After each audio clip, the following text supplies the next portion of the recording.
Here we go. Coming down in 3, 2, 1. In a world where danger lurks in the shadows, where the line between heroes and villains is blurred, a team of extraordinary individuals is about to embark on a mission that will defy the odds. Meet the Deans, a group of the best in the business, each with a particular set of skills that makes them unstoppable. They may be strangers, but when the world is in peril, they come together as one. Get ready for the ultimate adrenaline rush as they take on the impossible. Welcome to the Earthquake edition of the Dean Talks. We're calling this Quake in the Culture. Thanks for joining us for this discussion about the seismic shifts in cognition and education. We will discuss the teacher exodus, the rise of neurodiversity, and the evolution of access. We'll dive into how the classroom is still recovering from shifts during COVID and the rumblings of curriculum across the nation. The views expressed do not necessarily reflect the views of hosts or sponsors or Ripe Fruit Foundation. This information is not intended to replace therapeutic or medical advice. This session is being recorded and we're streaming live on Facebook. And now, let's hear more about our panel. I want to introduce the founder of Ripe Fruit, Ebony Kinney. Ebony? Thank you, Steve. Thank you, panel. Let me tell you about this wonderful panel we have lined up today. Darlene Romero, BS and MS in Communication Sciences and Disorders. Howard Yu and James Madison Yu in the house. Pediatric and geriatric speech pathologist with over 25 years experience in healthcare and pre-K through high school education. Welcome, Darlene. Hello, everyone. Grand Rising. And then Shamika Smalling, former teacher, New York and Baltimore. Bachelor's in International Studies and Spanish. Master's in Education from Johns Hopkins University, completing her PhD in Transformative Studies. Let's give her a love for that, focusing on Black women's experiences in PWIs. She's a wellness practitioner with also her experience in education with over 20 years experience in various educational and community settings. Welcome, Shamika. So glad to have you. Hi, how are you? Peace and blessings. All right. Welcome, panel. My name is Stephen King. I am the host of the Dean Talks, and we are excited about today's program. Let's open up our discussion with a video snippet to set the stage for the panel to join and react.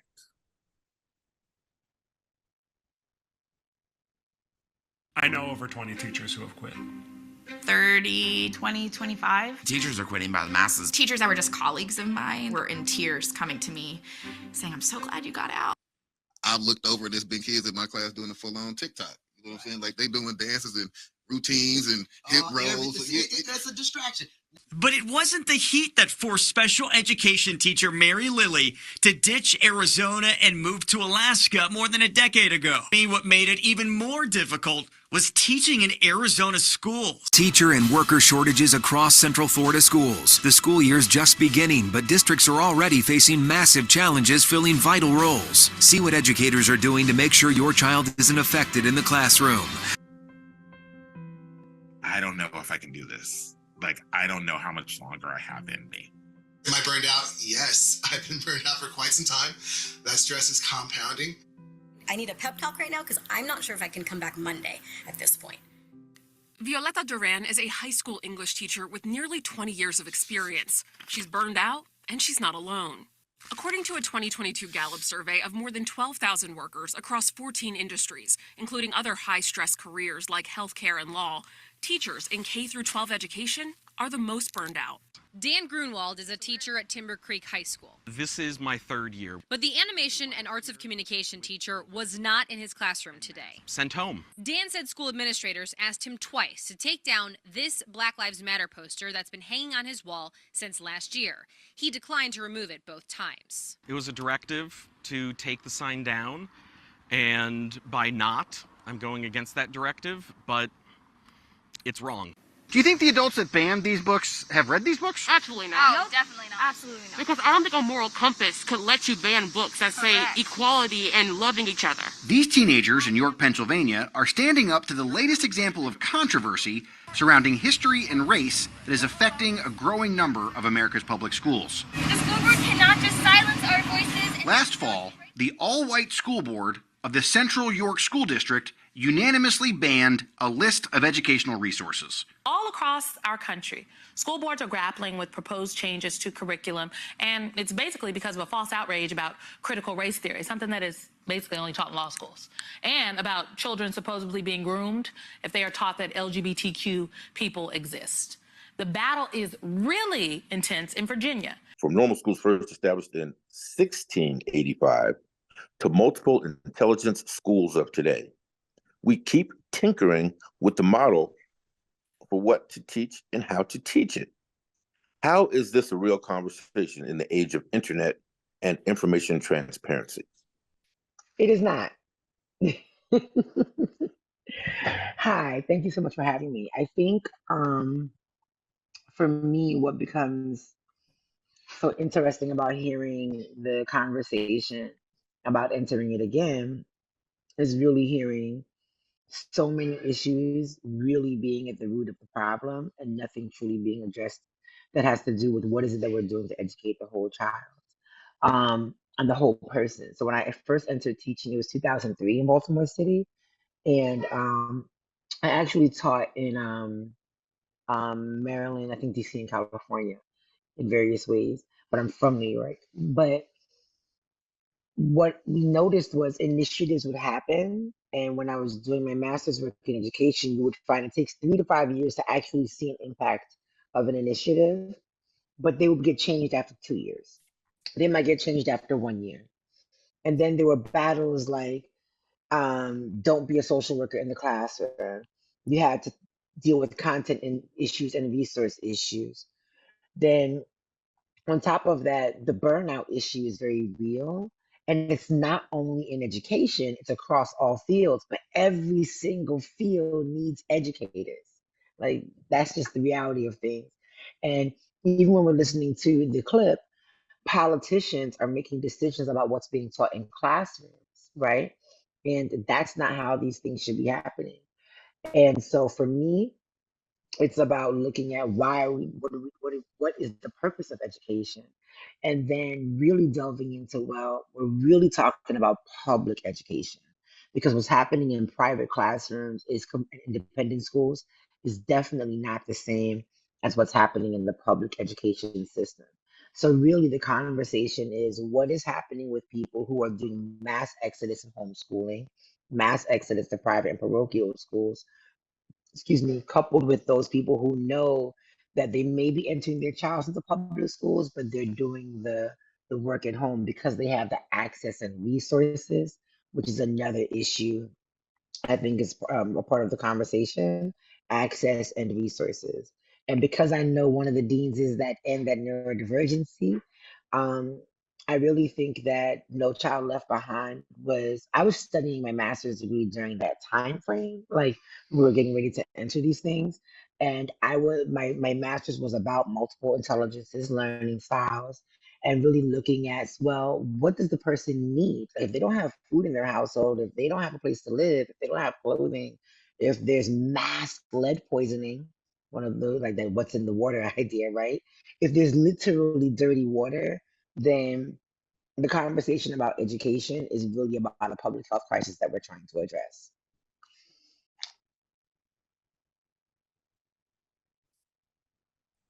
I like that, Shamika, because my perspective is from the Virginia public schools. And we had children neurodiverse children and English as second language learners who had those issues of, we might not have food, we might not have a house right now, we're homeless. And when you go to a school and you see the poverty that exists and it is not addressed adequately, certainly they give them breakfast, and that's important because you need to eat so you can learn. However, what was happening in Virginia at the time was there was a mass influx of children from El Salvador and places in Central America that didn't speak English, and they were given all kinds of resources as though they were children who had issues with learning. And I found out that these children were very intelligent. When I said to a little boy, "Where is your grandmama?" and he said, "El Salvador." So that was important for me to know, because nobody told me that when that child came on my caseload. And I had over 100 children at one time that had to be seen all week because they were new to the school. And resources, as Shamika said, I barely had a place to put the tools that I amassed to teach the children. And certainly, Shamika, I'm glad you majored in Spanish because I did not. So I had Spanish speaking children, and I literally taught myself Spanish so that I could help them in the native language. And yes, certainly they went to the ESOL class, but they still had me, and I just made it so they could enjoy their time there in the classroom. So we did all kinds of learning styles. I had music in the speech room. I had the music teacher make all kinds of things for me to use with the children. It was very important to me that the children learn. And as we all know, to educate or educe is to evoke what they already have inside of them. That's our mission as educators, to make sure that we evoke the things that they like and understand that they need to survive and thrive in this climate in America. They were new to America, and it was shocking to me, so I know it was shocking to them. So most of the learning takes place in the classroom, and if you don't speak the language, it can be difficult or very challenging at best. Now, a typical classroom has students with IEPs and 504s. Those are individualized plans for the students. They have English as second language students, those with PTSD and mental health concerns. Why are we seeing more of a range in student learning styles today? From a speech language pathologist perspective, Darlene, is there something in the water? Stephen, absolutely. There is something in the air. So all you have to do is inhale. I have seen it all. Children coming, needing everything so that they can properly be in the school environment. Okay, it's in the food, we know that. It's in the environment. There are chemicals. I am the most chemically sensitive person that anybody ever met. So, and I had children who were chemically sensitive. And because I could tell that, or if they were suffering from overload of no fresh air, not going outside, not being able to have water, not being able to go to the bathroom, or using the bathroom as an excuse to get out of the classroom. So I've seen it all. Public school is a degree in and of itself. Just to be in the building, to come in the building, and what you see. And for example, if I had a stutterer, well, I had to advocate for that child, especially if it was an African-American male, because that disorder can cripple you for life. And knowing that, I had to speak up to people who didn't think that I was worthy of speaking up for any of my students, but I made that happen. And I made sure that the children's needs were met, because I'm the person, not on my watch. I had a good education. I know what it is. So I wanted that for them. They're going to pick my nursing home. So I just went full throttle all the time with the knowledge that I had gained. And yes, it is in the water and in the food and in the environment. And so we have to understand that individual education plans and 504s for children who never would have gone to a building for school. They were in wheelchairs, and people began to understand they deserve an education too. And they deserve the social part of being educated, which we're thoroughly missing since COVID. So people are missing the social aspect of being in school, and that is exceedingly important.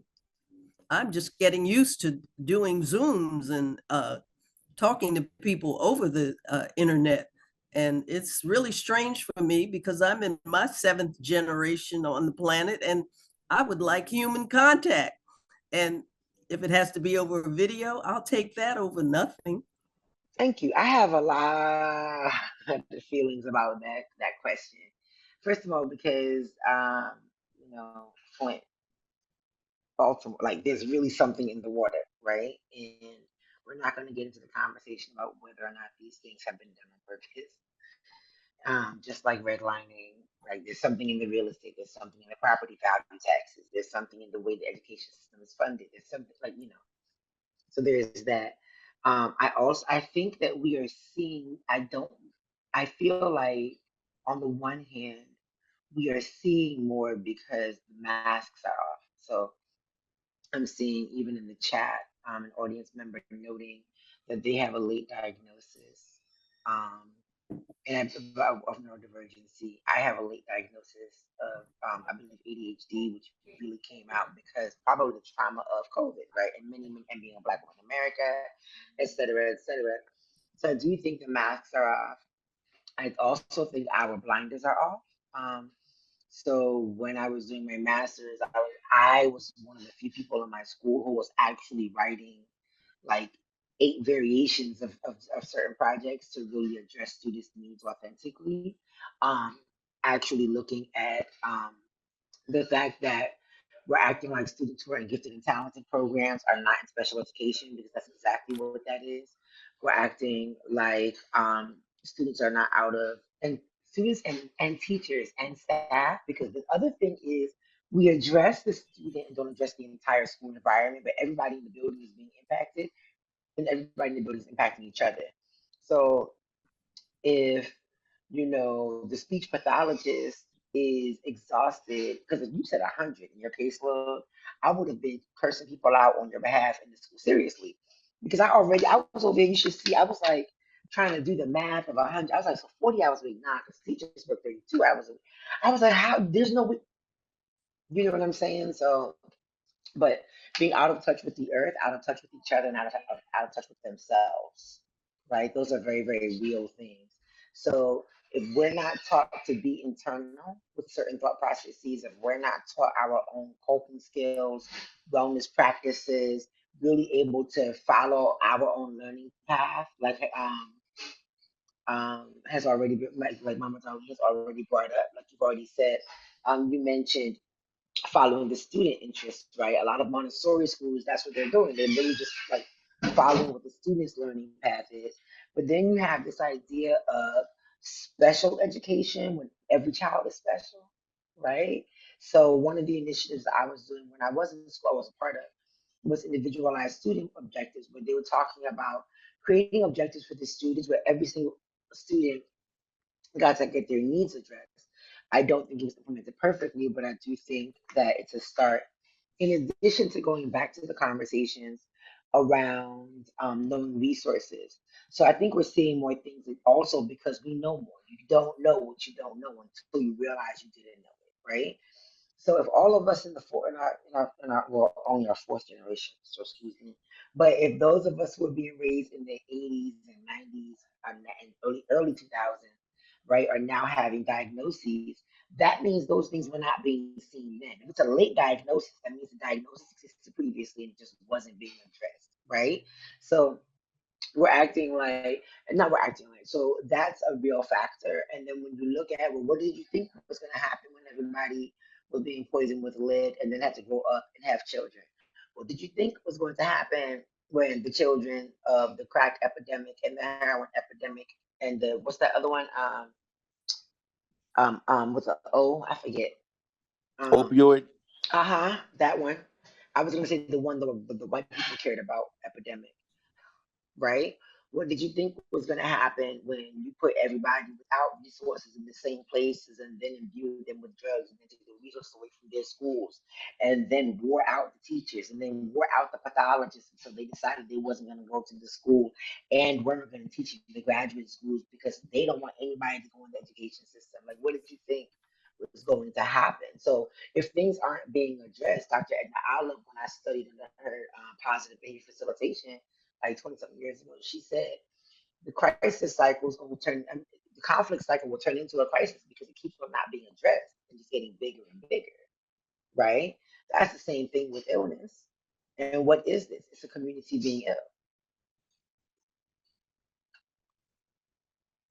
We now can see students around the world. We can get information in real time from classrooms and from people around the world. And that's just changing the scope and the whole dynamic that we're operating in. So this conversation is going to continue. We're going to go to a deep dive here on the Dean Talks. Right now, we're going to have another video snippet to drive the conversation. In Virginia. Now to that just released new data from the CDC that shows more children than ever are being diagnosed with autism. 20 years ago, 1 in 150 kids had autism in this country. The CDC now says that number is 1 in 36 children. Do we know what's driving the increase? It looks like the majority of increase is because of increased awareness and screening. What are some patterns that you have observed pre-pandemic and now with your clients, how they've been affected? Everybody was in emergency mode. Parents were doing the best that they could. There's some catch up to be done. But the main things that I'm seeing that are different are social interactional skills and just like a backlog of kids who need support who maybe weren't identified during that time. Let me tell you what's happening in Japan. AI has entered the classroom, not as a teacher, but as a class monitor. Developers say that artificial intelligence will be able to spot sleepy students. Results of the analysis indicated the recording contained traces of AI-generated content. A major development in the viral and racially charged audio recording that led to the removal of a Baltimore County high school principal earlier this year. What I've been doing on the tour is really truly giving of myself and being of service. And so I'm not wearing a blue band, but I wear all white pretty much whenever you see me. If I'm wearing all white, it means I'm in service. If you ever see me on the street and I'm not wearing all white, then you are seeing Shamika. And it doesn't mean I'm not in service, but you know, you're meeting Shamika and not necessarily Shamika Dream. Just so you know, since I'm famous. Rise up. Don't sit down in the depression. Take yourself high up. closer. You are the breather of your own vibration. I suggest you rise up. Look so pretty.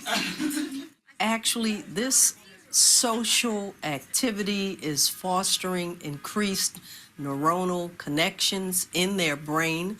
And what happens is not only do they get increased neuronal activity, they're getting increased social activity. Well, if you participate in anything, your brain likes that 1,000 times more. Blue skies, smiling at me. Nothing but blue skies. Do I see? There we go. People know that one. If you're passively listening, you get some effect, but participation is all-encompassing. It feels as though there's an awakening or an exodus among teachers, now more than ever. People who love educating are leaving the profession for many reasons. Shamika, you have your own perspective of this. Can you tell us a little bit about your perspective on why now and what the future will look like if this continues? Shamika? Well, I think the exodus has actually been happening and folks weren't necessarily paying attention or realizing it because I don't know, but the exodus has been happening. I think it looks like way more of a mass exodus because during COVID, people were able to, teachers and those in that field were able to be home and really find other avenues. Like, wait a minute, like there are other things that I can do. I know teachers who realized that they could actually be like homeschool educators, like educators of homeschool cooperatives, and make way more money. People decided they need to take care of themselves.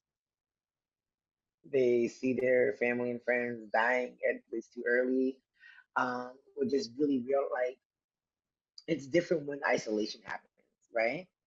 And then everybody's like, I got to organize my house. I've got to get through all these boxes. Now I've got to like figure out what it is I really like to do with myself and with my life and my person. And people really had time. And then you start realizing things like what Trisha Hershey, like what Sonia Berlin Taylor says. The body is not actually an apology, right? Trauma is being enacted on the body. Oppression happens on the body. When you look at this idea that Trisha Hersey talks about, where we deserve rest, it seems like such a basic idea. And here we are having conversations about on a panel where a speech pathologist is saying, I have 100 students to meet and address in a week, right, on my caseload. But we're one and have at the same time that we're having a conversation wondering what people are exiting. Because people got to take care of themselves. Everybody's going through that. So when we say, for me, the question is like, well, something different is going to happen. Something different will emerge, right? I'm absolutely not 100% sure what that emerging looks like. I really wish I did. I do believe it will. It's looking like better than the past. I feel like the truth is, education system, the public education system, the way it looked up until probably very recently is based on creating good workers, good factory employees, good laborers, people who know, get up in the morning, show up on time, show up no matter what. But things were different in those days, right? So people now don't feel that way. They go outside and oppression is being enacted on them and they feel terrible. It's like, well, what about the idea of working to live, not living to work? That's something I speak about in one of my poems, right? I feel like people are deciding to work to live, not live to work. And I feel like also, I left because one of my things was people would tell you, well, stay because you get summers off. And whenever the kids are off, you're off. And I'm like, right, but you need the whole summer to recover from the trauma of the year before.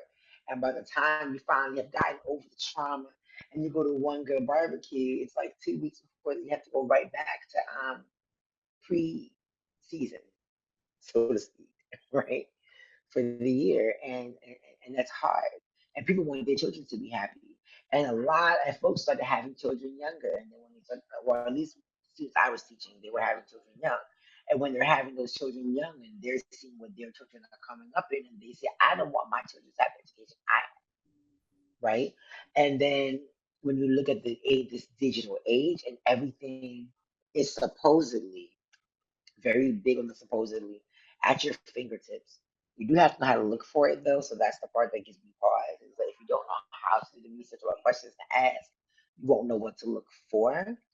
But this idea of like people don't have to do things anymore. They realize they don't have to. Public education is not the only thing there is. Going to a job, staying there for 20, 30 years, having a protect pension in retirement is not all there is, right? There's choices. We're making open bank accounts, you know? So a little like nod to, you know, folks talking about why our grandmothers weren't doing certain things and why people stayed in marriage but also stayed in certain careers. People have more choice now. People know more now. We have history to look upon and the impact of the policies that we've been growing up with. You know, so Excellent. Excellent. I would like to add that we know more. And as they say, you know more, you do better. However, I had the public school experience of teachers having 34 children in one classroom. And because I could walk the halls when the classes were in session, one day I had the experience of a teacher screaming like bloody murder at a child. And I had to tell the principal, please don't put my stutterer in that classroom next year, because he was about to rise to that classroom. And I saw the teacher's pain because they would torment me. They were tormenting the children because there were too many children in one room at one time with no aid, and the teacher had 34 children. And these are teachers attempting to get to their retirement because they felt locked in, because many of them, what's the expression? You teach because you can't sell or something. I heard that a long time ago, and I was like, what? Oh, I get that. They were teaching and they wanted those 6 weeks off. However, it doesn't feel like 6 weeks off because, as Shamika said, you're going back after 5 weeks. You go back and it's 10 weeks.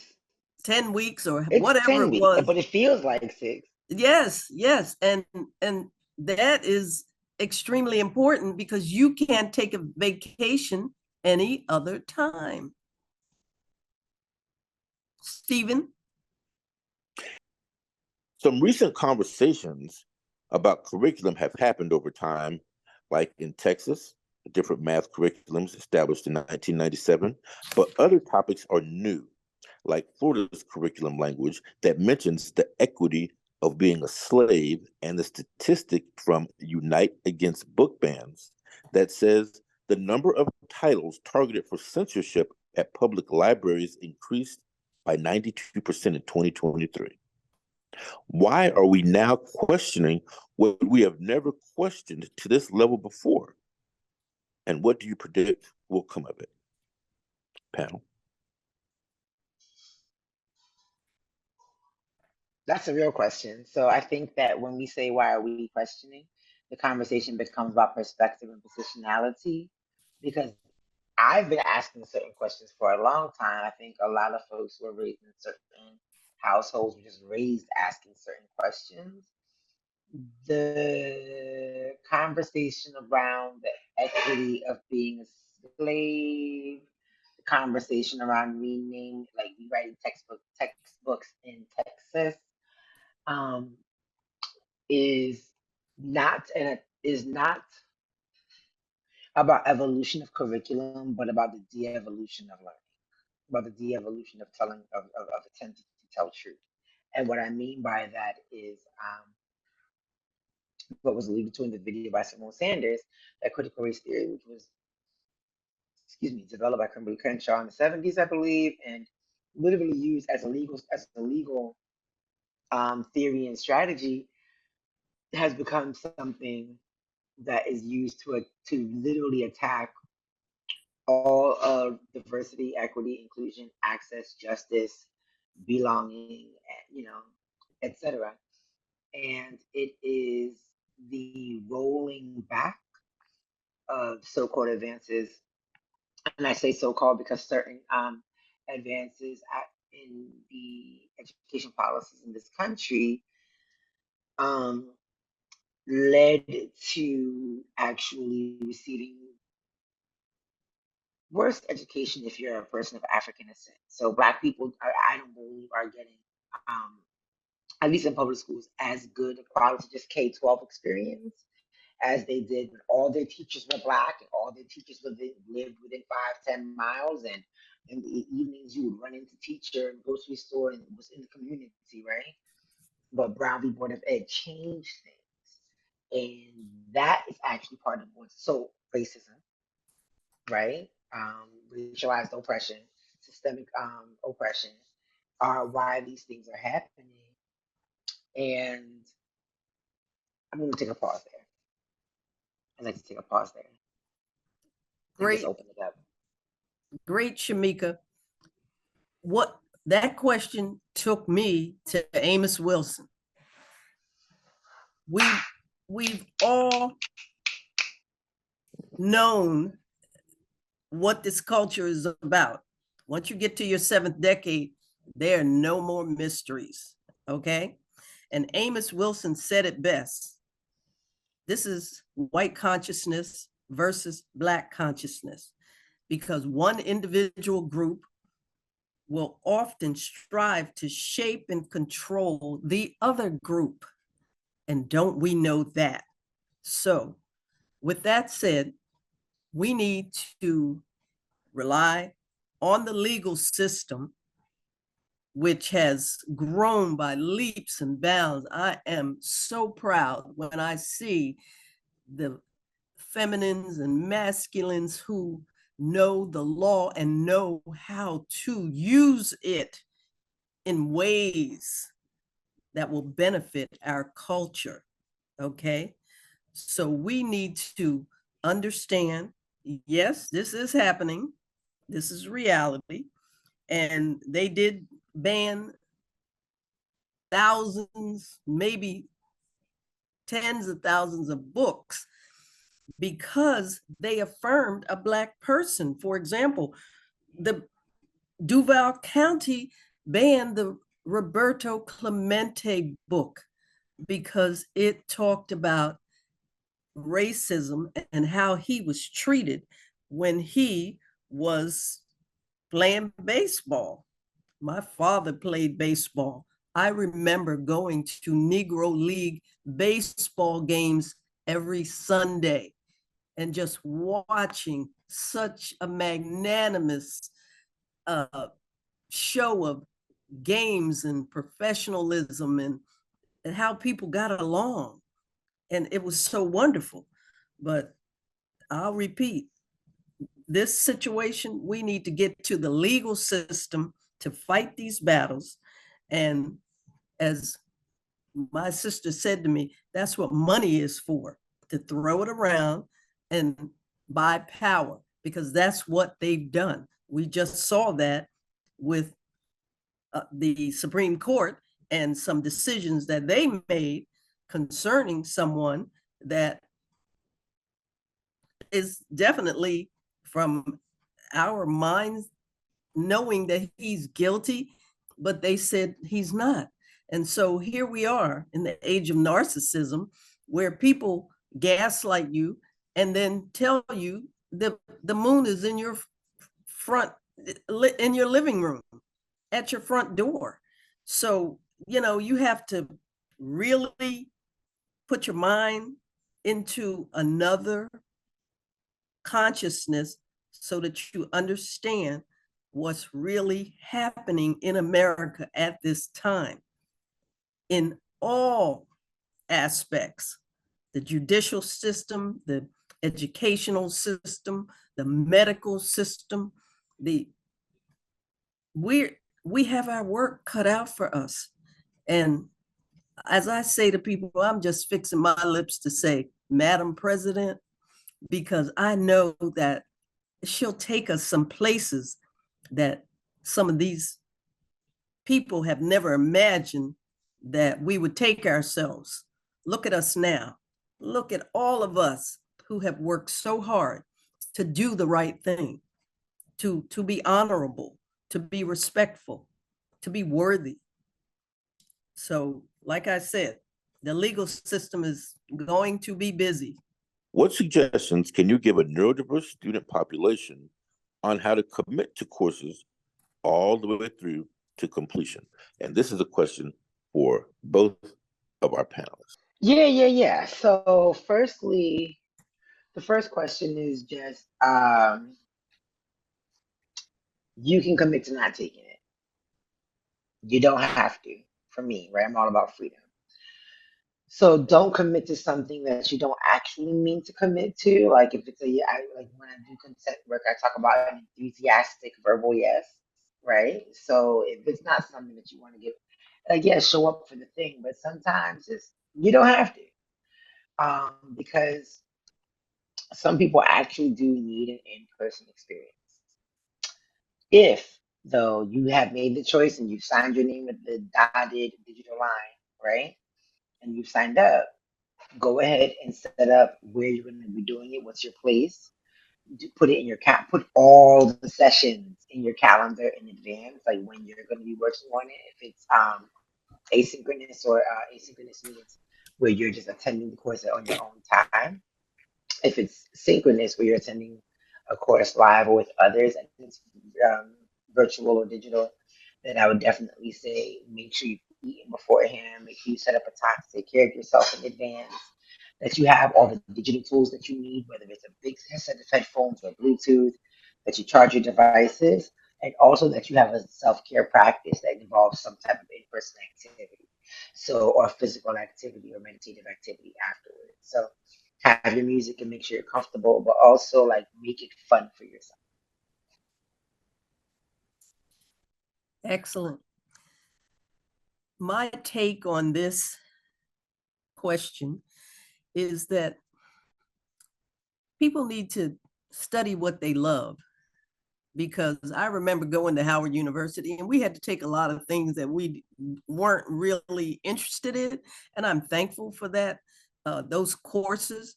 However, I think nowadays people can talking about freedom, feel free to specialize, feel free to learn what you love. I know I love nutrition. When I'm in a nursing home doing swallowing, people think I'm the nutritionist because I might bring them a Japanese yam for their first meal, okay? And they haven't eaten in 3 months. I love nutrition. So do what you love to do. However, the way nutrition is taught in this country, I have extended my knowledge by making up recipes, using alternative foods to keep my health intact. And this is the way I think education should go. You should study what you love and be accountable with a partner. There is nothing like that person you can call up and they motivate you to keep on your path. That is critical to have. That's why we're here right now, serving each other. That's how I see it. I don't see I'm on a panel. I see that I am serving whomever comes across this Dean Talk. And there are so many neurodiverse people who want to be included and don't feel included. So definitely accountability to your timelines when you take a class. I know I had to take the whole of 2022 to keep my certification as a speech language pathologist online. And that was very new for me, but I love learning. So I'm a lifelong learner. So position yourself as the lifelong learner you know you can be, because that's why we're here. We're here to learn and love and respect each other and have a buddy system and plan your outcome for the end of your classes. And there's so much out here. You could be learning 24/7. Kellyanne and I were talking the other day, and we were definitely listening to the same podcast where they talked about Black people need to come together like ants, because ants come together by the thousands to complete one task.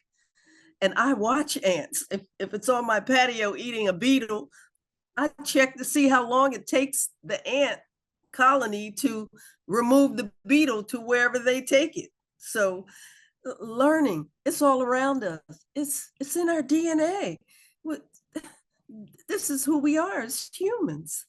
What we're going to do now is we're going to run a quick case study. And I'm going to read the case, and then we're going to allow both of our panelists to chime in. Dave is a 10th grader who is seeing his friends talk about what they're doing after school. He learned how to speak up for himself, and that resulted in him getting better grades and being better understood by his teachers. But when he thinks about what to do next, it seems like he should be doing something, but he doesn't know where to turn. Between the guidance counselor encouraging him to find a trade, TikTok talking about debt from school, and his teachers who seem only focused on him preparing for tests that help direct him to a better future for himself and his family. With access to so much advice, some of it conflicting, how would you direct Dave find his sense of direction in any meaningful way? Let's go to Darlene. Well, Stephen, would you repeat that last part? I didn't hear. My volume is up as high as it can go. All right, absolutely. So the last part is between the guidance counselor encouraging him to find a trade, TikTok talking about debt from school, and his teachers who seem only focused on him preparing for tests rather than helping direct him to a better future for himself and his family. With so much access, what kind of advice would you be able to give Dave? What kind of advice would I give him? Yes. Oh, first of all, be yourself. Know what you need to complete the task. Get your calendar, if it's on your phone or your iPad or anything, and set a timeline. Get someone to assist you. The buddy system is perfect for that. And question everything at least 3 times that you read or hear on social media. However, that takes a lot of discernment.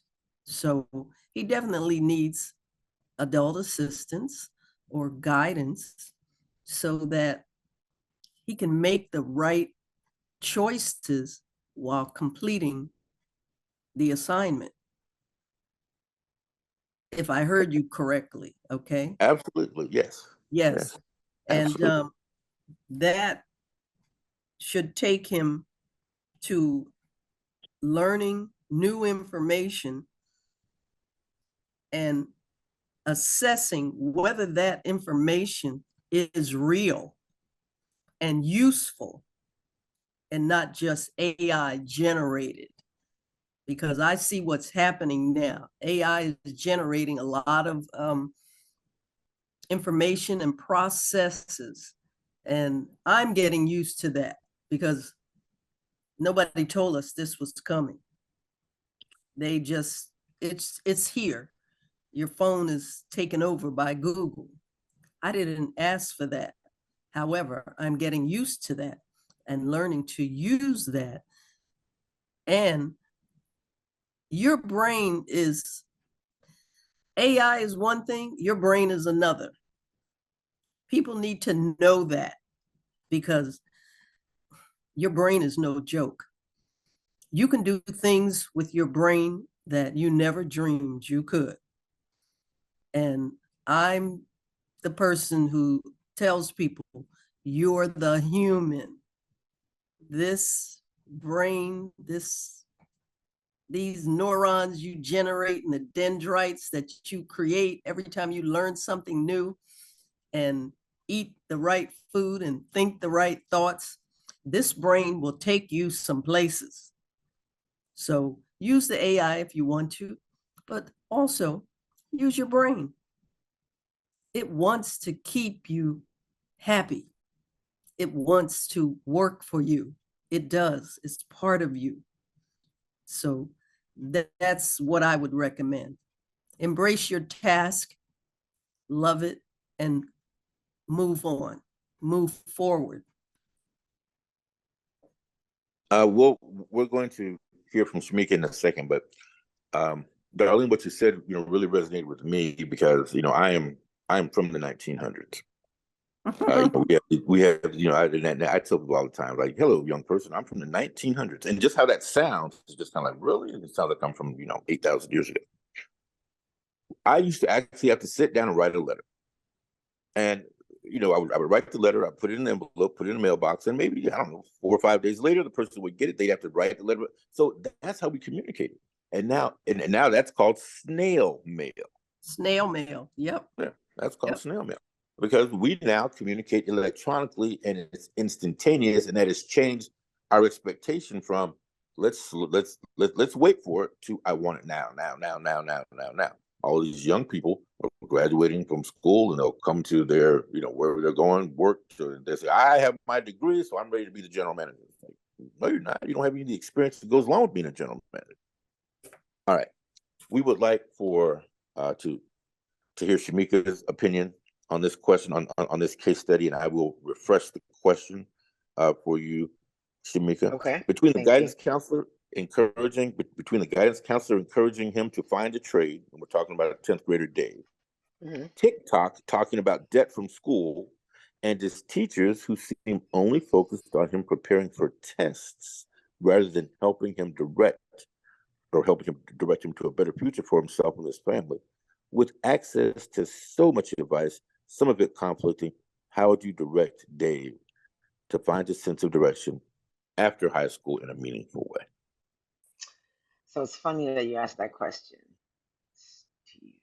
because I actually am in contact with a few, but definitely 2 students from 20 years ago who I had to give advice to when they were in the 10th grade. So I can tell you what I did, and I can tell you the results. This is amazing. So with one of them, I think I messed my Bluetooth up, so hopefully you can still hear me well. But with one of them, 2 different students, but they were in the same class. And the advice that I was giving to students then was, don't go to college just because people are telling you to go to college. If you are going to college, go to college because either you have no idea what you want to do with your life, but you either can afford it, it's free, or you figure it out like fine, or because there's something that you want to do with your life where college is a step. But definitely, I used to say, do college or do a trade. But I was big on follow what you want, like Mama Darlene has said, study what you like. So I was really, really imbuing in my students, study what you like. And when they saw me not stick in it just for the sake of retirement and pension and to do what I loved, because I'm a coach, go with what you love, go with what you like, follow your passion. But I also took it to spiritual practice. I was like, go into meditation, do visioning meditation. I've taught visioning meditation for like 10, I don't know, a long time, right? So I would tell folks to listen to themselves, to the voice inside of them, how God would speak to you. And one of them now has more degrees than I do. She has 2 master's degrees and is like in a business and has a job. And her daughter is like 23 because she's a teen mom, a very young teen mom. So she was in 10th grade. She was a mother of a 1-year-old. And the other one is like a senior AV tech at Georgetown Law. So I feel like I did pretty cool. He's my AV tech also when I do stuff, which is why I'm able to be this well prepared even though I'm traveling, right? But I really say, I mean, make sure you have a plan for the logical, practical, we are dense in the real world part of your existence. There are bills that need to be paid. But I don't leave that first. I leave my life with what is it that I want to do. And then a phrase that Dr. Ronnie Ellington will tell, I guess I found out tells her clients, is a phrase that I coined in like 2008 or 9, which is God how, right? So there's a part of it, a large part of this that for me is about faith also, right? And spiritual practice and wellness practice. So I don't teach my students as if they exist in a vacuum, or didn't advise students as if they existed in a vacuum. I would direct them to whatever their process was for listening to spirit, right? And say, go with what you like. And there's this. Keep in mind, bills need to be paid and things like that, but don't go study the thing just to pay the bills. You know, so I feel like my case study is that I have 2 successful case studies, the scientific evidence. Awesome. Awesome. Thank you. I'd like to point out what both of you are doing and how our audience can get in touch with you.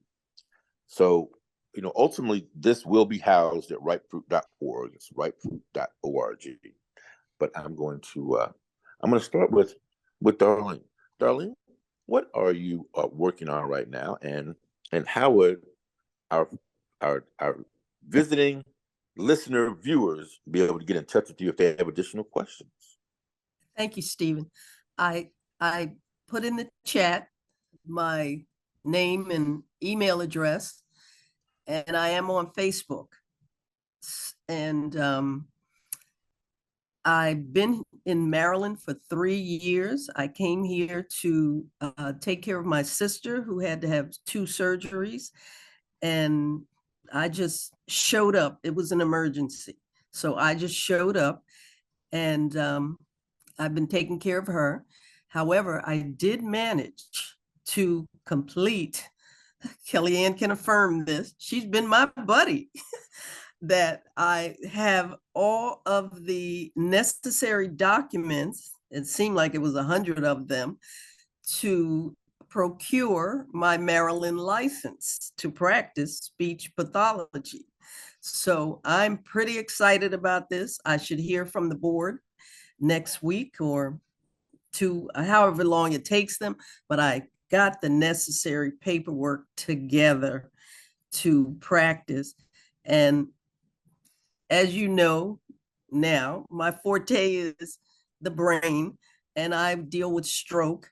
However, I do enjoy stuttering, which is we call fluency, and I have been doing some gratis work with stutterers here in Maryland, and a couple of stroke victims. Young stroke people are having strokes so young. It's a testament to all the chemicals that are floating around in the air, in the selected foods and things of that nature, pesticides, chemicals, things of that nature. So I have a couple of stroke people that I, just gratis, I love what I do. So I'll do it for no pay. I'm not after the bag, as they say, but I need the bag right now because I haven't worked in 3.5 years. And this is very challenging. So call me, email me. I didn't put my phone number in there. Email me and Facebook me, and I'll check it. And I'd love to help, serve. That's what I know I'm here for. And I'm open to lots. I've done lots of things. Speech pathology isn't the only thing I do. I do nutrition. I cook. I love Japanese food, and I love using miso in the soups. I mean, it's so delicious. You just need to use a little.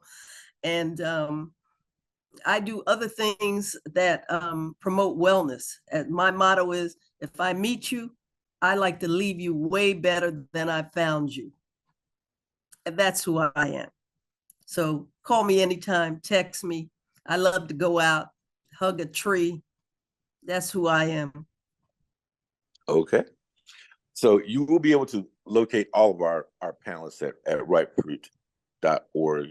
And Darlene is saying she is open for business, and give her a call, a text, an email, and chop it up. That's another term. Shamika, what are you working on, and how can the folks at the Dean Talks get in touch with you? I put my email in the chat. I'm working on a few different initiatives. I have a skincare business, which is like, I have a skincare business, which is how a lot of people know me. But I have Healing Black Women at PWI. So PWI is a predominantly white institution. So I do workshops and conferences to support Black women who've been existing in white spaces. I also have Dream Reiki projects. So I teach and practice a art or energy healing art called Reiki. I'm also a yoga teacher and a sound healing practitioner. And I'm a life coach and a certified life coach and a certified transformation coach and a holding space practitioner. So I do stuff.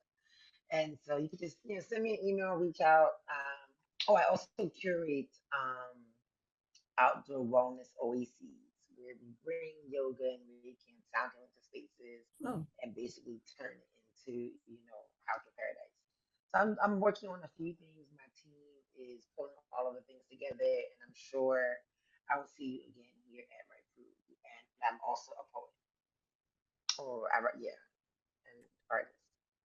That's it. Okay. Thank you. Thank you. What has certainly come to the surface here is the old adage of working at one place for 30 years and, retiring and getting the company watch and whatever. Those days are long gone. People have 3 or 4 different careers these days. So we want to take that into consideration and just look at just the myriad of experiences that our panel has. So tap into those resources, because once again, this Dean Talk will be saved for posterity in the cloud, and it'll be at riperoot.org, riperoot.org if you want more information. Speaking about the Dean Talks, we are now going to go back to Ebony Kinney. And Ebony Kinney started us off with introducing our illustrious panel. And now we're going to turn to Ebony Kinney for her big hits and takeaways for today's Dean Talk. Ebony. Awesome.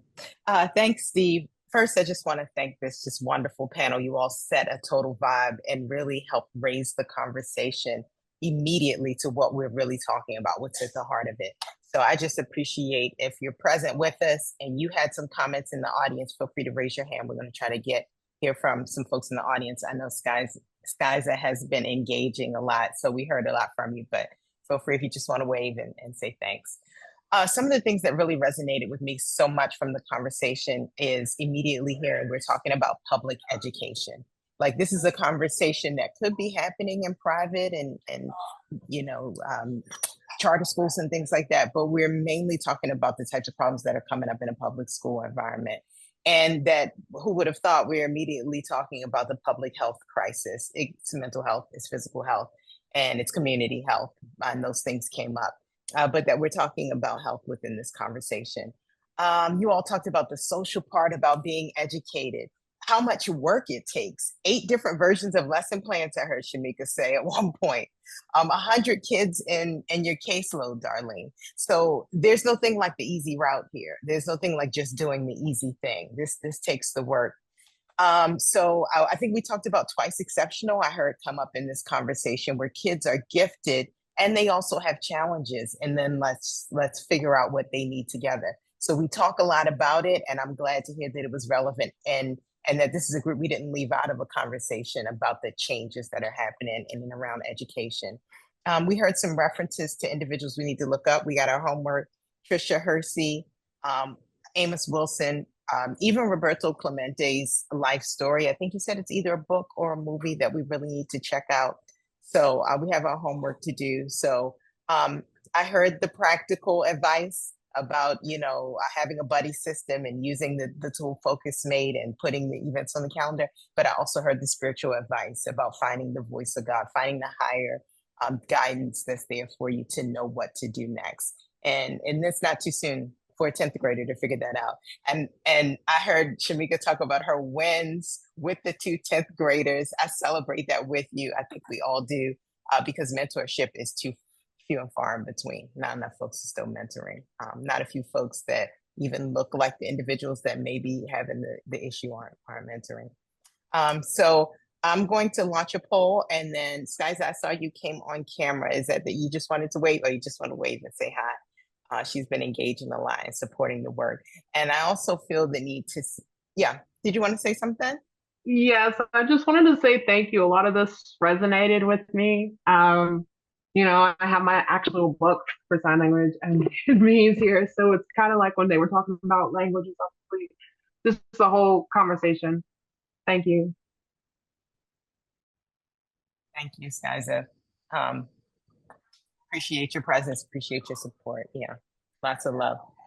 So I wanted to just say one more thing. Any of the work that you all, because you all are professionals in your own right, years of experience that goes into what you shared here today. Anything that we create or anything that we put out to the public, unless it's for free, like what you're seeing here, this is streamed live and anyone can get it on YouTube at any point.